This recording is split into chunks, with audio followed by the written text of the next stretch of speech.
months ago, I read an article in the Houston Chronicle about this organization called Houston Wilderness. It's a big, long article. I read it. And then I got on their website and read about it. So then I decided I would do cold call. So they have, a little button on the top of the website that says contact. So I hit that.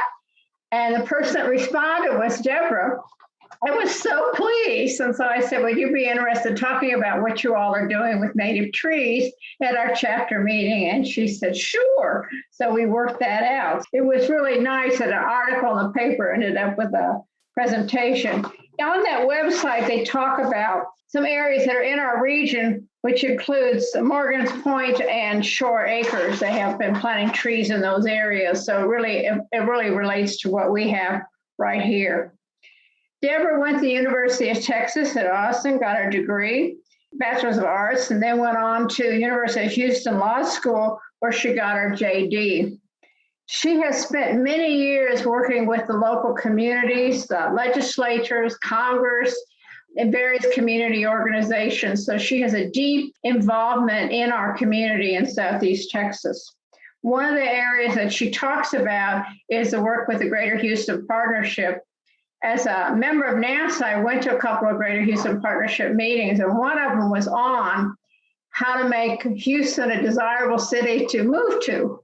And we all think nobody needs to move here. We got enough people, but they were looking at trying to get, professionals here. And one of the areas they talked about was exactly what Deborah's going to be talking about, was improving our green spaces and having lovely parks and use of all the aspects of this community to have good trees and good plants.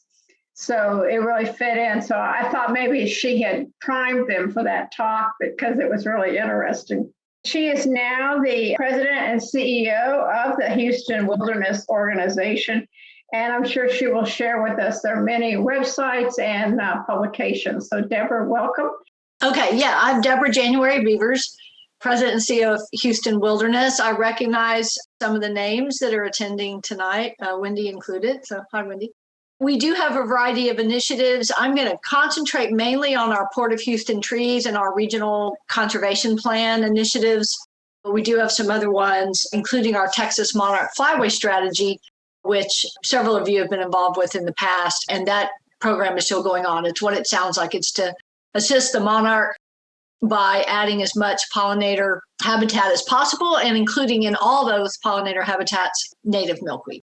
And we've been fortunate enough to help add 50 plus additional pollinator sites around the state. And we've got about 40 left that we're trying to do. And then from there, we'll kind of see what happens. This particular presentation is more on our Port of Houston Trees program. And what I want to do is walk through a little bit of how we got there and then jump more into what we're doing now. So what's on the screen now is a map that was created.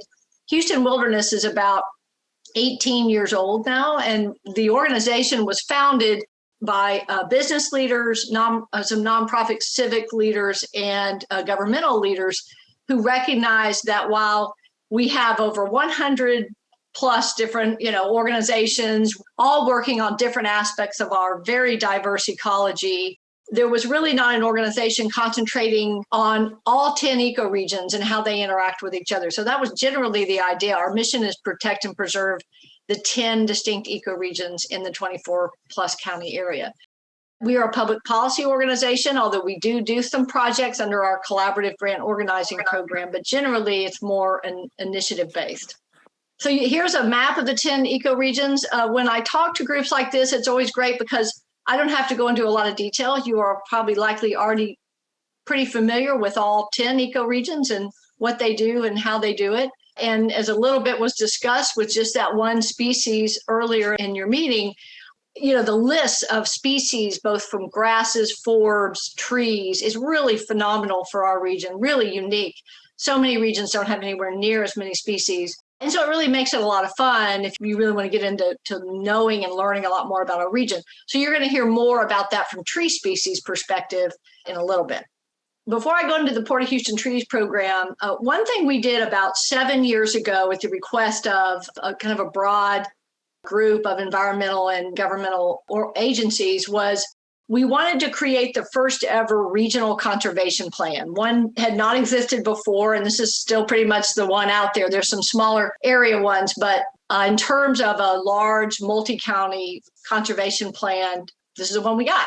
And we have a lot of support for it. And over the first 5 years, the steering committee for the regional conservation plan created 3 key goals. And Houston Wilderness helps to facilitate movement on those goals by many, many different organizations and agencies in the state, certainly regionally. Those goals are to go from our current 14.7% protected preserved land to 24% protected preserved land by 2040, to work toward 50, and that's in the 8-county region, which you see here on this vision map. And then the second key goal is to work toward 50% of that 8-county region, which 50% is about 2.5 million acres, with some type of nature-based stabilization technique on it. So that can be everything from a bioswale to large-scale tree planting to low-impact development, other types of green stormwater infrastructure. And then the last goal, which overlaps with the other two, is to work toward a 0.04% increase in carbon sequestration in our soils through large-scale tree planting, additional planting of more native grasses, and oyster recreation. And we do have ways that we calculate all those items. Every year about this time, we do an annual update. So I said 14.7% protected preserved land, but by next week, I will know that that number is higher. I don't know how high yet. Our GIS staff member's not quite done with that data, but we will make an announcement in the next week or so of where we are with these 3 goals and how we did over the last year, we being the large regional community. So you might want to look out for that if you're kind of interested in following those goals and what the region is doing out there. We provide a separate GulfHoustonRCP.org website where there's an interactive map that shows all the projects in need of full or partial funding and also all the funded projects since we've been keeping track, 7 years ago or so.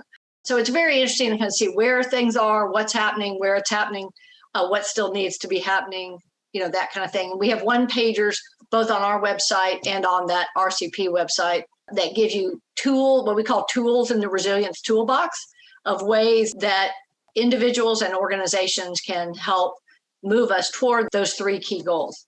In that regard, I am excited, I'll just mention real quick, that one of the things that we supported in the Texas legislature, along with a variety of other entities, was to increase the amount of recreational bond funds that special districts can work with their communities and support and be able to sell to be able to add more green space in their communities. This particular piece of legislation allowed or brought up from the current 1% value of the property cap on MUDs and master plan communities being able to add more green space and pay for it to up to 3%, which is a big jump for particularly a lot of the older MUDs. So we're hoping that means that we're going to start seeing, and we think it will mean, a lot more protected preserved land being purchased and restored in all kind of neighborhoods, certainly in our region, but certain designated counties around the state that this legislation will apply to. So we're excited about that. It was HB 1410, if you want to look it up, but the governor just signed it. It passed through the House and the Senate, and the governor signed it today. And the law becomes effective immediately. So if you're involved with MUDs, you might want to let them know that there's an opportunity for additional funding to assist with adding additional green space. We're excited about that. It came out today. When I do these types of presentations, I do try to highlight where we're working in areas that would be of particular interest to the audience. And that's not hard with you all because we're doing a lot in your area.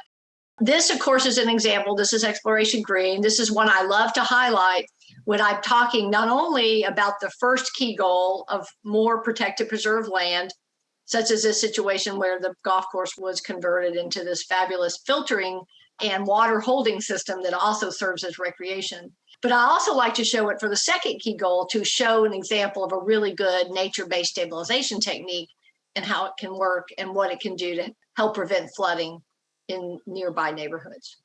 Now, as it relates to tree planting, one of the things we discovered now, probably 3 years ago, a solid 3 years ago, was that not just regionally, because we've known the importance of tree planting for years, we being generally the region, right? The TxDOT Houston district has been planting native trees on our freeways for now 20 years. Harris County Flood Control District plants trees, City of Houston, we all, recognize their importance. But as we know, nationally and worldwide, there's a huge recognition of how important large-scale tree planting, as well as working to preserve current forests, are to the climate change issues. And this was actually just released, you can see June 9th, by David Nowak, who many of us know well, because although he works often at a national and international level, he's somewhat Texas grown, and so we all know a lot of his work. He recently released this information on just how valuable urban forests are. Again, I'm talking to a group that knows that, but this is kind of a neat, hot off the press slide, really showing air pollution removal and the value, 5.4 billion annually, carbon sequestration, avoided emissions by protecting and preserving our forests. So, the value and the benefits are multiple, and I'm going to talk a little bit more about that. But now there's a recognition around the world that we've got to add more trees, and particularly in critical places, and we have to try to work to not cut down any more forests. So what we did, again, about 3 years ago, is we being the Houston Wilderness staff, we took a boat tour, really as just a staff outing, along the Port of Houston. If you all have ever taken that boat tour, I think it's up and running again since COVID, but it really is a great little tour. It comes right out from the turning basin, and it provides you an opportunity. There's somebody that talks half the time, you can't really hear him, but just having an opportunity to be in the middle of the ship channel and ride and down and see the different docks on each side and what they're doing. And it gives you a really different perspective. So I highly recommend it if you've never done that boat tour. It's free. You just have to go on and sign up ahead of time.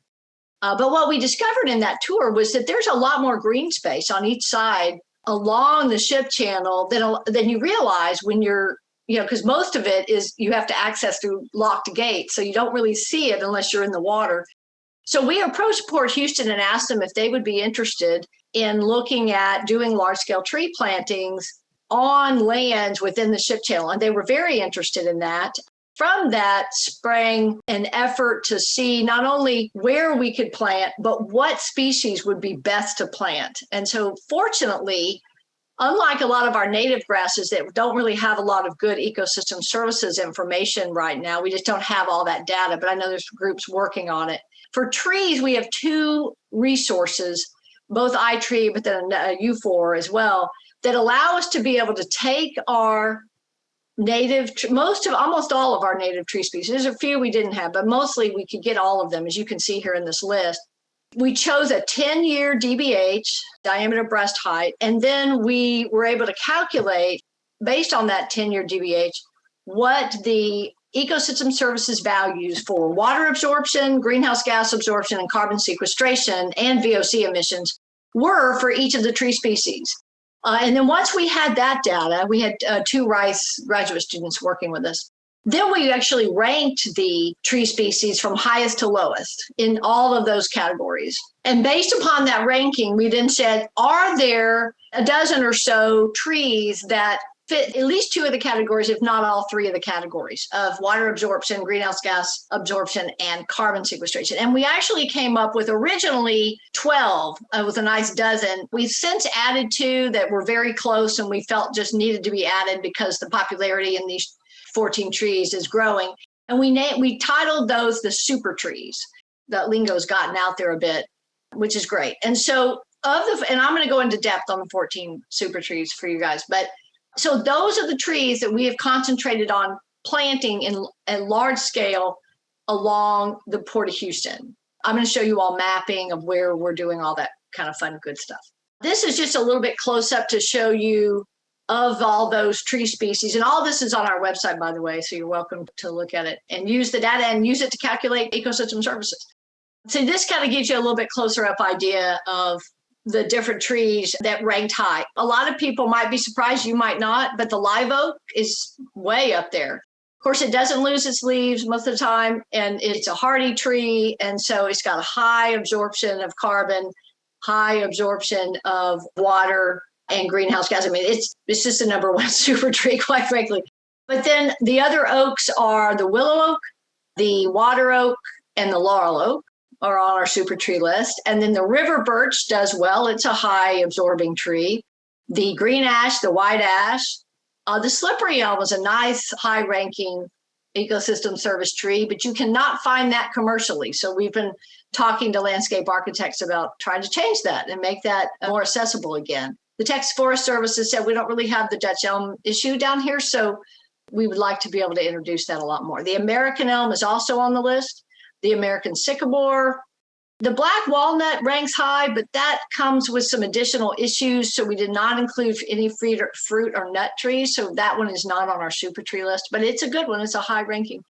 Red maple's on there, which is great. Sweetgum is another super tree, box elder.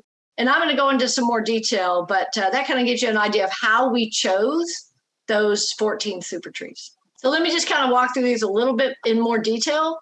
So, and again, I know you all know these. Normally, I don't go into this detail, but for a group like this, figure you'd like to have a little more up close and personal. The neat thing about the live oak is that, as you all likely know, developers love this tree. They didn't know it was a super tree. They just simply knew that it's a tree that doesn't lose its leaves. It's a tree that works well in front yards. And so many developments, the residents get one or two live oaks. The good thing is they're a super tree. I mean, now every time I'm under a whole slew of live oaks, I think about what great things that tree is doing for the air, for water absorption, of course, obviously water quality as well, and for the soil, for carbon sequestration. So that's exciting. The box elder is sort of an underappreciated tree. It's a native tree. It's hardy. There's a lot of them, or quite a few along the riparian corridors for Harris County. It's not super easy to find, we've discovered, but it's a pretty tree and it's a high absorber and serves well as a super tree. I also want to mention, I didn't include a map, although there is some on our website. I talk a lot about both our vertisol and our alpha sol soils, the vertisol soils being, of course, sort of south of Buffalo Bayou. Those alpha sol, more clay, a more sandy loam coupled with clay on the north side. And that does affect, of course, tree plantings, although generally these super trees all work pretty well in all soils.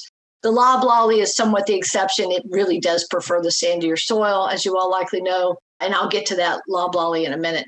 So then 3 and 4, the laurel oak. The laurel oak was a surprise to me that you don't see more of this tree. It turns color in the fall. It's a really pretty tree, and it's just as great at ecosystem services as the live oak. I guess people just didn't really think about this tree, but it's another really good one. And we're really trying to encourage it. In fact, we're planting a lot more of them on these areas along the ship channel that I'll show you because it's a great tree as well. The red maple is a beautiful tree. Of course, they're all over the region. They're nice because they have the same turning color and they so easily reseed from their seeds, much more so than some of the other ones. If you have a red maple in your yard, which I do, it used to drive me crazy that I was constantly picking the little sprouts as they came up all over my flower beds. I've now gotten more in the habit of letting them get about 2.5 feet tall and digging them up and then giving them to Houston Wilderness staff that are then putting them in with the mix to plant along the port because they're just so hardy and so prolific. I have a hard time now just picking them and getting rid of them. That was nice to have some color trees in here as well and to provide that kind of diversity for large-scale tree planting.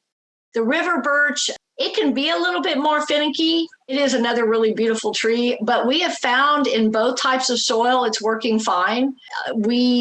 Obviously, the riparian areas, it's going to prefer, but it seems to be doing okay in other areas, much like the cypress, although the cypress is not one of the 14 super trees. It's one that if you've been on I-45 South, you've seen TxDOT plant them at some of those new interchanges that they've made.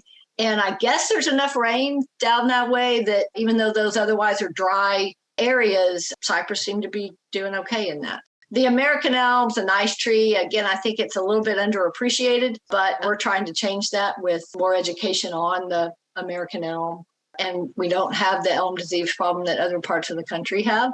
And the way the Forest Service has talked about it is in these large-scale tree plantings, we're planting often 100, 200, 300 tree species packed in, or 300 of each tree species, and it may be 6 or 7 species. We're not doing any kind of monoculture. It's very much a diversity of species. So If you do have one that ends up with some issues, there's a lot of other species that will help keep that whole area from being affected. I mentioned the slippery elm earlier. Really would love to see this native tree come back. It's more native to our eastern parts of the region than western, for those that really want to be purists about natives. But you can find them everywhere. There's not a lot of them. There happens to be one right down the street from the Houston Wilderness's office. Actually, there's 3 together, and that's in the Memorial area, generally Beltway 8 and I-10. So you can find them all over. Flood Control District has said there's a lot of them near Addicks and Barker Reservoir. Another, great tree. Of course, it has medicinal qualities. If you ever drink throat coat, the hot tea, you'll know there's slippery elm in that tea. So it's one we want to encourage to bring back in a way that people can find it commercially. And really the same is true of the tulip tree. You can get that commercially in Texas. There are tree farmers that grow it. It's really a fascinating tree, and it's beautiful, and it doesn't get real big, but boy, does that thing have ecosystem services abilities. Really high abilities. If you saw on this list, tulip tree is number 1 on water absorption, which is kind of amazing, but it's just a thirsty tree. It takes a lot, it absorbs a lot of water, and of course makes these amazing flowers as well, which makes it a fun tree to get to be a super tree. And you don't see a lot of those planted. And what we've also seen is that although you wouldn't think they might be particularly hardy, we're finding they're doing just fine. They're competing with the other species, or they're handling heat and all the rest just as well. And I will touch a little bit more on that later about what climate change and warming temperatures might be doing in terms of our super trees. But we're fortunate that we're so south. We don't have some of the problems that those areas in the north and in Canada are really having to deal with right now in terms of tree species. The American sycamore is a beautiful tree. When you all drive the freeways, you see TxDOT's large-scale tree plantings. One of the things they started doing about 15 years ago, and it was transformative for them, and that was they have to plant in very harsh environments on both sides of the freeway. And they discovered that, and this won't surprise you, that if they prep the soil, they use the soil food web philosophy of adding a tremendous amount of microorganisms to the soil, and really prepping it with compost and getting it all ready well before they put their trees in the ground. And that's why when you see those healthy trees on each side of the freeway these days, and they plant a lot of American sycamore, they look beautiful because they did all that prep work ahead of time, and it made a difference. And they've recognized that. As the landscape architects at TxDOT Houston District like to say, I'd rather spend $2 for soil and $1 for a tree than the other way around, because ultimately that tree will do better. And then there's 2 ash on this super tree list, the green ash and the white ash, both nice trees, both, have a certain amount of color in the fall. They also seed well, somewhat like the red maple, which is nice. And by the way, I meant to say this in the beginning, I do not make myself out to be an expert in this. I'm a policy person who has learned about all these in order to be able to really talk about them and incorporate policy planning related to large-scale tree planting into what we're doing to help facilitate these efforts. So please know that I don't want to come across as an expert in native tree species in Texas. This information you have here is the information to look at, because that is from sources related to these species, most definitely. The Loblolly Pine, it's the only conifer in the group. Obviously, it's extremely popular in our region and very prevalent, particularly on the northern side. It's not as high. You see it's ranked 11th. It's not as high in absorption levels, although it does pretty good, particularly in water. It's a pretty strong water absorber. Not as high as you might imagine. It doesn't have the leaf coverage that the other deciduous trees have. It doesn't have as much on the greenhouse gas absorption and carbon, although it does pretty good on carbon. But anyway, we're glad that the loblolly is in there. That was important. And so many people are able to mix in loblolly with other tree species when you do large-scale tree planting. And again, even though they generally prefer the sandier soil, they will make it in the more clay-based soils as well. The white ash does well. It's very prevalent, much like the green ash. It's pretty easy to find and all over, and it's a party tree that does well. The water oak is, I was just talking to one of our tree strategy implementation group members, who, and I'll go into that later, who was telling me that the water oak was kind of making a comeback. More and more tree farmers are growing more of those. Landscape architects are using more of those and planting them. So that's great. And it's a super tree, which is awesome. This is one of the 2 we just recently added. They were always on our list, but They just didn't have quite the same rankings, but we thought they were too important to leave out, and they're so prevalent, and because they are on the rise of use, we wanted to include them. And then Sweetgum is this last one here. It's the one I probably know least about because we just really started including it. But it's another one, as you can see, that changes color, which is nice. So it adds that nice diversity of color, to a palette that different stakeholders and tree planters can use based upon what it is they want to do. I'm going to launch now into our Port of Houston Trees program. As I mentioned, we talked to Port of Houston and other partners. They liked the idea of targeting the ship channel and green spaces along the ship channel for large-scale tree planting. We have divided this project into 3 phases, and this is not based on time. It's based more on location. Phase 1 are all Port Houston properties, and that's what we have concentrated on at the beginning. Those green areas that you see there on this map, section 1, 2, 3, 4, and 5, we divided up the ship channel into 5 sections. Those right now are all Port Houston owned properties. We will soon be adding phase 2 properties, which are privately owned properties. We have the data. We're in the midst of contacting private landowners along the ship channel, many of which are oil and gas companies, those that have plants and docks along the ship channel, and a lot of them have green space. Many of them kind of allow shrubbery to grow up along the edge right now of their property because that provides a little bit of protection against hurricane winds or flooding. Many of the areas where there's some more early successional shrubs survived Harvey, did well, and so they've tended to keep those, but they have additional green space areas that right now is just grass that certainly could serve as large-scale tree planting areas. So phase 1, Port Houston properties, phase 2, other private properties. And then phase 3 is municipality public entity areas around the ship channel. And I'll go into a little bit of more detail on that with a different map. But these are our 5 sections. The little trees that I guess you can pretty much see, that's where we've already planted over the last 2 years. It was difficult, but because these areas tend to be wide open spaces, the Houston Wilderness staff, along with some volunteer corporate groups, were able to social distance and go out there and plant trees. So that worked pretty well. You can see we've planted over 7,000 trees so far along the ship channel, and we, of course, plan to plant many more. One of the things that happened is in section 1, that was some of the very first areas that we planted. But then the port, maybe 4 months before COVID started, they said to us, we have this berm, this big 3-mile berm, that divides Seabrook and El Jardín communities generally from the Bayport terminal. I mean, not completely, but that's the idea behind the berm. And they said, we're not planning to do anything else to it. If you all want to go out there and plant as many trees as you can plant out there, we support that. We talked to the city of Seabrook. They were interested and excited about that. That is such a huge area that we've ended up concentrating on that really for the last 12 months. We'll do even more plantings out there in the fall, but that's that section 5 there. When you see that kind of half circle, that's the berm area. And this is beautiful out there. And that's what the article that was referred to, that's where the reporter, Molly, concentrated her story. She did see some other areas, but this has just been really a phenomenal place, with such harsh conditions, but you get on this berm and it's over there, but you really almost forget that you're right in the middle of an industrial situation. And that, it's such a great opportunity to increase ecosystem services for the community and for that matter, just for the region by planting thousands and thousands of these super trees along this berm. We're excited about that. We're going to be continuing to do that. We have a whole list of corporate volunteers that enjoy doing this with us. Everybody from Shell and Dow, NRG, ConocoPhillips, Lake of Texas. We've got several engineering firms. We've got really a growing list of corporate groups that partner with Houston Wilderness and go out and do the volunteer tree plantings. We've also, and I need to give a shout out to the Boy Scout troops that have kind of fallen in love with helping Houston Wilderness on this, and they will do Eagle projects associated with the Port of Houston Trees program, and we're thrilled to have that. Another thing we did, and we actually planted these literally a week before everything shut down due to COVID.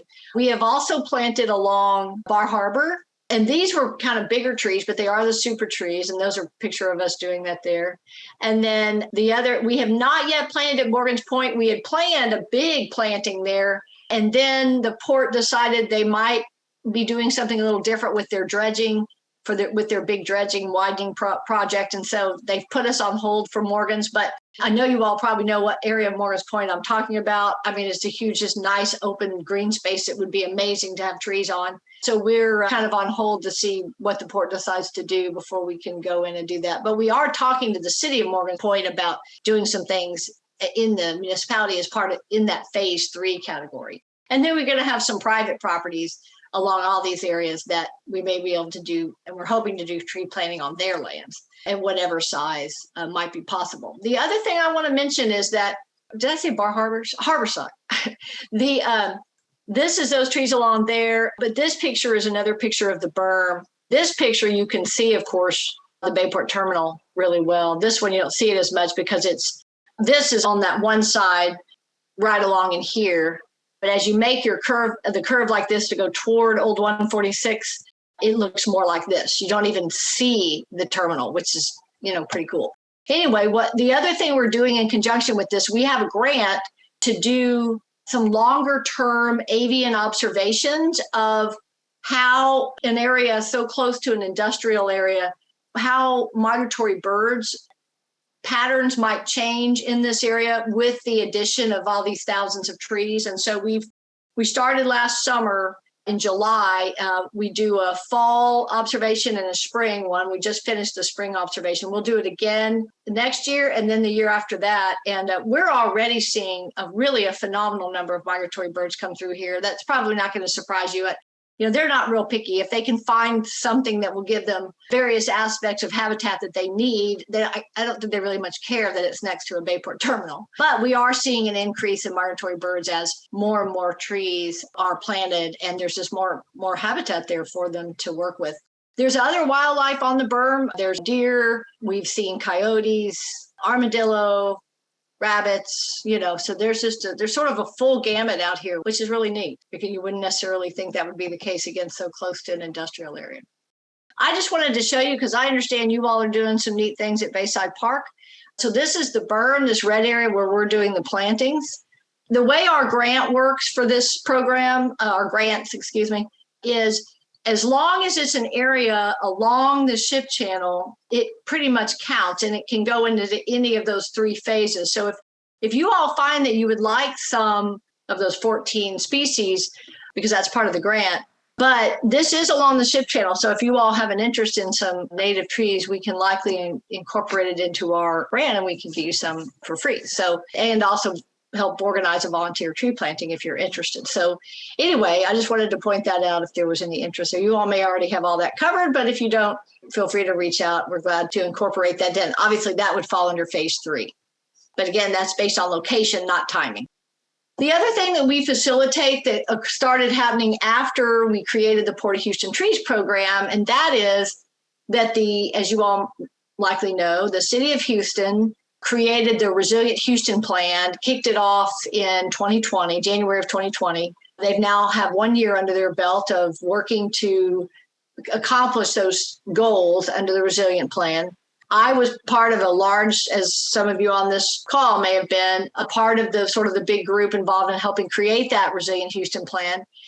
The 3 areas that I was most involved in all overlap with our regional conservation plan and overlaps with our Port of Houston Trees program. And that is this goal 6 to plant 4.6 million trees, new native trees by 2030. Then the goal 11 to add 100 new green stormwater infrastructure projects by 2025. And then the goal 16 to conserve 24% of undeveloped or protected preserved land as natural spaces by 2040. That may sound familiar because that is complete overlap on purpose with the first key goal of the regional conservation plan. So Houston Wilderness helps to facilitate the 4.6 million new native trees. We do that with what we call the Tree Strategy Implementation Group.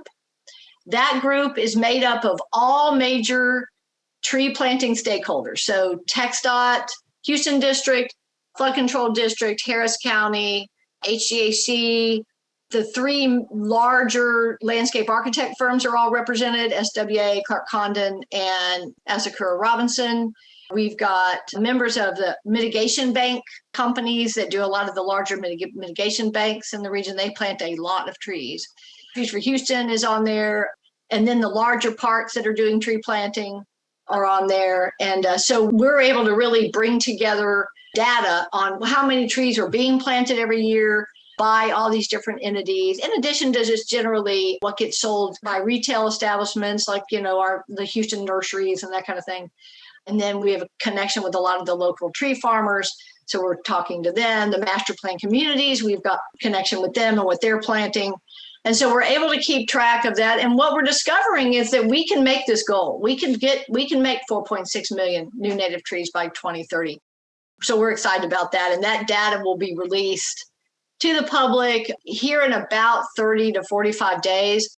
The other thing that what we call the TSIG group is doing, we are creating a large-scale native tree planting manual that will provide an opportunity for whoever wants to use it on how to do it. So whether you're a small developer, you're a residential HOA maybe, or whatever you are, you want to do large-scale tree planting, you want to kind of know the who, what, where, when, how, and why of how to do that. You want to be a part of the 4.6 million effort. That's what this manual is meant to do. And we're hoping to get that published within the next 30 days or so. We're just about at the very end of doing that. And then the other thing we've done, which is fun, is that we have created video forums or virtual forums on different topics that we're going to be talked about in that manual. Everything from invasive species, which the Texas Forest Service did that one. The Houston Parks Board did one as a case study on what they're doing on Greens Bio with buyout properties in terms of tree planting. Houston Parks and Rec Department did one on their own local tree farm that's at Clinton Park in the industrial part of the Ship Channel. We have one coming up on June 29th.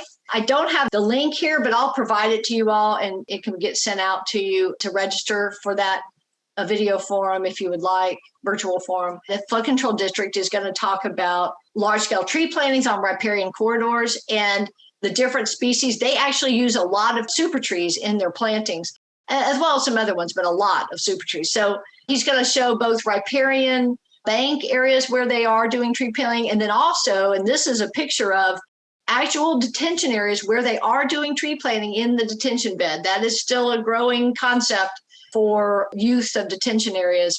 We're hoping this video, among others, helps that conversation continue to blossom, that trees are good in detention ponds. They're in basins. They do just as well as not having them there, perhaps even better, because obviously of all those ecosystem services that they provide. These are some of the websites that I've mentioned to you. If you have a group, like for instance, let's say your group, if you all would like to do a volunteer planting, obviously you're already doing some, but let's say you maybe would like to do it on the berm, for instance. On our website is all the dates that we already have scheduled that we will be doing them. That doesn't mean we have all the volunteers lined up, but we do go ahead and set dates, and that way we can work with the port and get approval for those dates to be on the berm and that kind of thing, and along with other places that we're going to be planting. It's easier for planning purposes, but we've got dates set up and we're flexible on in terms of who's involved and how we set it up and how many trees we plant and that kind of thing. And then if you would like information on the tree strategy implementation group data and the forums, you can get that here at this website. So you go to Houston Wilderness and you click on programs, and underneath there is the Port of Houston Trees program. The regional conservation program is under there, and then as well as the 4.6 million trees. Debbie, do you have any questions? I don't have any questions. Okay, well, I have one through chat. She asked a question about blackjack oaks. Are they used in this project? They are not, and I don't recall if they're on this list. I honestly have not seen that one. That's interesting. I'm going to write that down and look that one up. Well, I have some thoughts while we see if anything else comes in. One thing I did want to mention is you hear a lot about Houston in this, but this really is very regional. As you can see, the Ship Channel is big. 25 miles is what we're targeting. And so, all of these areas are very important to us. And the other thing I wanted to mention is that the Tree Strategy Implementation Group, while it is the Houston Resilient or the Resilient Houston Plan, there's no way we can do 4.6 million trees if it was only within the city of Houston. Quite frankly, even if it was only within Harris County, it couldn't happen. I mean, it's recognized that 4.6 million trees is really more of a regional effort. It's really more of this, maybe not the full 8 counties, Our data doesn't really encompass Chambers and Liberty, but I think certainly we're kind of counting to a large extent, at least the southern parts of Montgomery, the eastern parts of Waller and Fort Bend, and then the uppermost northern parts of Brazoria and Galveston County. So if you want to have your tree plantings be a part of that 4.6, that's great. And I don't have it yet because it's not quite done, but the city of Houston is putting together a kind of a neat software that will allow anyone who has just planted a native tree, whether it's one tree or 1,000 trees, can go onto that site and put the information in, and it will populate, a spot on the map. And that way people can really feel like they're a part of that 4.6, but it's taken a little longer than expected to get that thing up and running. And so as soon as it is, I'm going to be telling people about it. Two comments. One of them is that the blackjack oak is non-native, so that's why you don't. Oh, well, good. Well, I'm glad to know then that I don't know about it. And then there's a question about cherry oak and willow oak. So willow oak is interesting. It's one of those that it's not on the super tree list, just a water oak, but it might as well be. It's like right there. It's just that, we had to stop at something. But so right here, if you all can see this, the willow oak does pretty well. It's about middle of the pack on carbon sequestration. Willow oak, it's really good on water absorption. It's right in there with the slippery elm, the American elm, the sweetgum. It's a good one. But as I mentioned, our criteria was that you had to meet at least 2 of the 3. You had to be high ranked in order to kind of make the super tree cut. But the willow oak is high in the water absorption. It's just a little middle of the pack on carbon. And let's see where it is on greenhouse gases. There, yeah, it's not quite middle of the pack, but it's lower down. It's kind of right in there with the loblolly on the greenhouse gas absorptions. And what was the other one? Well, I wanted to mention that another person sent in that the blackjack oak is native and more north of Houston area, so maybe it's not in our area. There's another question about monoculture, the fact that we don't have as much variety, just stick with these 11 trees or 12 trees. Is that going to cause some problems? I know diseases are higher when you only have one species. So, yeah, no, that's true. I mean, eventually that could be something that you would be like, well, let's go beyond. But the thing is, there's a lot of other trees. We've got lots of space, and there's a lot of other trees that are being used out there. For instance, I don't show it on here, but the city had asked us to do a ranking on canopy size because they're going to be looking at urban heat island areas. They've done the heat study. And so there are other species that rank higher for canopy, although a lot of these super trees do as well. We do want to make it clear that certainly we love and appreciate the use of all these different trees. I can tell you, I was just having a conversation, some of these, like the Schumert oak, that's the one oak we've seen that hasn't done very well in the southern, more vertisol, clay-based soils. But no, you're right. I mean, we want to encourage diversity. Certainly a lot of these others should be used. I mean, TxDOT's not going to stop using the cypress, which they use a lot. And so those are all still good too. And you're right, we need a lot of diversity. One thing right now that's working well with the super trees is just that, and I kind of indicated that going through them, we want to encourage tree farmers to expand their palette. And a lot of these super trees, they're not using, but they're not necessarily growing other things either, except maybe crepe myrtle, which we all are trying to get away from, right? Because it's not native. Lovely as it is, what we sort of see is this kind of jumpstarts the conversation. This gets people realizing the importance of looking at ecosystem services associated with tree species. And then, we can grow from there and work on different palettes for different things. I just recently had a conversation with my staff about adding heat, understanding how heat may impact various tree species, larger heat, and you all might already be studying this. I find it fascinating from a policy perspective. So already in Canada and some of those northern states in the United States, they're already looking at, okay, some of our species are just not going to make it with the warmer temperatures. So we need to go south and see what's possible that's as close as possible to our species or similar, but not originally from our species, that we can then transplant up to our area. Well, we're way south. So actually, we don't have to have that really conversation right now, which I think is good. But at the same time, we need to understand what of our species are more likely than not to do better with the warming temperatures. We know what happened in the freeze. That really freaked out our oaks. So a lot of our oaks. Another question about the cherry oak. Yeah. Oh, cherry oak. Beautiful tree. I like them. I'm sorry? I really like the cherry bark oak. I think it's a pretty tree. Oh, wow. Okay. I'm trying to see if it's on here. I know we've got the cherry, the black cherry, which is different. Let's see. So the black cherry is very high in carbon sequestration. We did not include it as a super tree because we felt like it fit in that with the black walnut category of, there were just some we didn't think. And also I think it's only a one. I don't think it fit the have to be high in two categories. I think it's lower. Yeah, it's lower. It's about middle of the pack on. No, it's a little more than middle on. It's pretty good on water absorption. It's actually not bad on greenhouse gas absorption. So yeah, I think it was the fact that it was more like a fruiting tree that we didn't use it. Thank you all for what you do, because this is how we really help hold on to the ecology of our region, which is really an amazing place.